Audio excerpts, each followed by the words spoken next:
The big problem with the average hospital was the very real fact that they tended to be where all the sick people went. The virus, that was yet to be named, was only now revealing its true self. As those infected began to get sicker, they began to accumulate in the centers of healing in the hope that the agony in their bodies could be eased.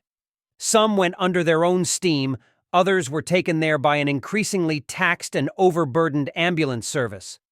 On that day when everything started, a few people even used public transport, their breath and infusion mechanism in the overcrowded conditions. Naturally, they took the disease with them, turning the hospitals into focal points of infection.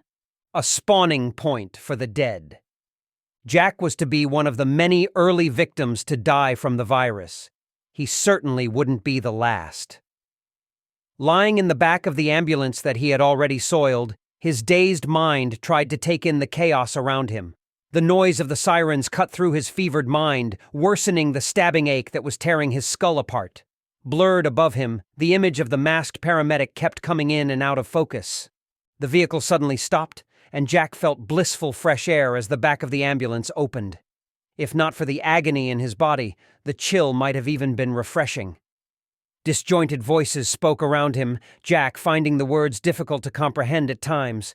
The encasing of the ambulance was stripped away as Jack felt himself being moved into the open. Jack coughed violently. Red splattered the inside of his breathing mask. He tried to rip the mask off his face, but someone gently restrained his hands, and he heard a sucking sound as a tube was placed to suck the blood away.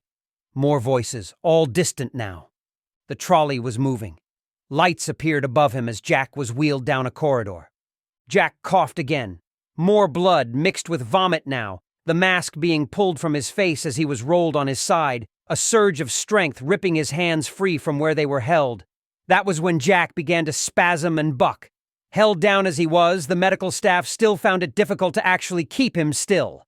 Jack was strong, stronger than he should have been. Despite his decline, Jack heard a curtain rail and he was lifted into the air and back down onto softness. These sensations were largely ignored by his brain that was reaching temperatures that threatened his very life. The heat was in an attempt to denature the protein structure of the virus, but if anything, the organism thrived. Lifting a hand up, somebody grabbed it, his legs still twitching and flailing. "Hold in there, Jack," the female said. He wanted to answer, he really did, but the words wouldn't come. Then something in his throat seemed to rip. At least that was what it felt like, the pain lancing through everything that was happening to him. Jack tried to breathe, but his airway seemed blocked and panic began to swim through his failing mind.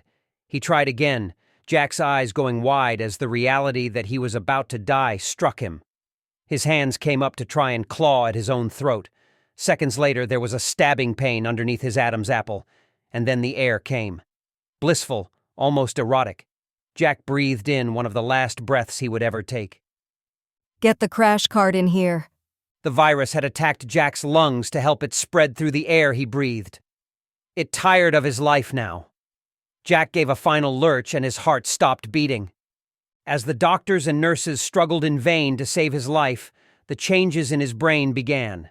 The pineal gland released massive quantities of DMT, triggered by the dying body. The chemical rapidly began to alter the genetic structure of the virus, reforming it, creating a new purpose for its existence. In that small mass of organic tissue, science was being rewritten. "Clear," the female voice said as she used the defibrillator for the third time. The monitors all around Jack showed there was no pulse, but the eyes opened all the same. From another cubicle came a scream. Running feet could be heard beyond the curtain of the cubicle. Momentarily distracted by the out-of-sight commotion, everyone was surprised when Jack sat up ramrod straight. The killing was brutal and unnecessarily prolonged. Later, Jack wandered the corridors in search of sustenance. His stomach was full of undigested human meat, the gastric sac now almost bursting, unable to unload its contents further into the now decaying digestive system. Still, Jack was hungry. The agony of the desire all-encompassing and all-consuming, which was ironic, because Jack was past the stage where it could consume anything. It could bite and chew, but swallowing was now for shit. Even if it could swallow, there was nowhere for the food to go. 5 minutes ago, it had been dining on the face of a screaming banquet, only to find it had no choice but to let the food morsels fall from its mouth. When the screaming stopped and the prey he was trying to eat had become predator, Jack had instinctively known it was time to hunt for more blood. Although it was not conveyed in language, the message was clear: you do not eat your own. The corridor it was in was deserted. It could hear human hearts beating their enticing rhythmic dance, but the music was far away, drawing him on. It hit a door which opened, allowing it into a chilled stairwell. Luck more than skill sent it upwards, and it tripped over the first step, cracking its forehead on the concrete. There was still a degree of muscle memory, and through sheer effort, it dragged itself up a flight of stairs, enticed by a sound that a human in its position wouldn't have been able to hear. Halfway up the second flight, it lost its footing and went crashing down to the staircase landing. Without the ability to feel pain, it dragged itself upright and reattempted its ascent. On the second-to-last step, its bowels opened up, unleashing a torrent of foul-smelling effluent down its legs. Jack didn't even notice, a trail left behind as it clashed with another door. This one was not so easy to open, and it beat on the wood until it splintered. By the time it was through, the zombie was significantly damaged, the hands now void of the ability to grip. All it needed was its teeth, and it followed the siren call, ignoring several people who fled at the sight of its shattered form. Its head was now forced to loll to the left, the cervical vertebrae there damaged, the disc displaced and bulging. If it had retained the ability to read, one wonders if it would have shown any excitement to the words maternity ward. There were plenty of people here now, and despite the cry of the babies, the proximity of fresh humans sent it on a rampage. Nobody there could match its strength, and there were no heroes who were prepared to take it on, not at that instant. Despite its neck injury, it still had speed, and it grabbed the first nurse it encountered by the hair and bit into her neck, the blood washing down its chin. Its tongue exploded with delight, causing the zombie to bite again.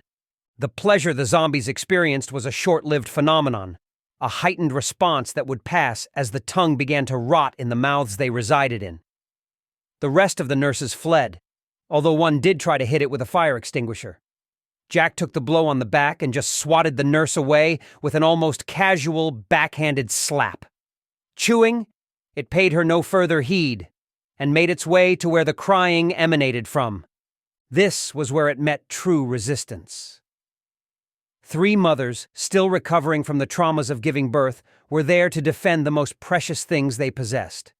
Even together, they didn't stand a chance, and Jack left them broken, bleeding and marked.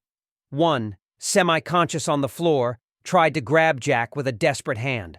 All that did was pull the zombie's trousers down, unleashing a downpour of fetid shit onto the poor mother's head. With no real coordination, this sent the zombie to the floor, crashing into 2, fortunately empty, baby cots. The valiant woman began to vomit, and now unable to stand, the zombie clawed itself over to her to remove the threat that she posed. Jack took her life quickly, although it was not without a degree of agony. When the mother turned and came back, it joined Jack in eating the juiciest of human morsels.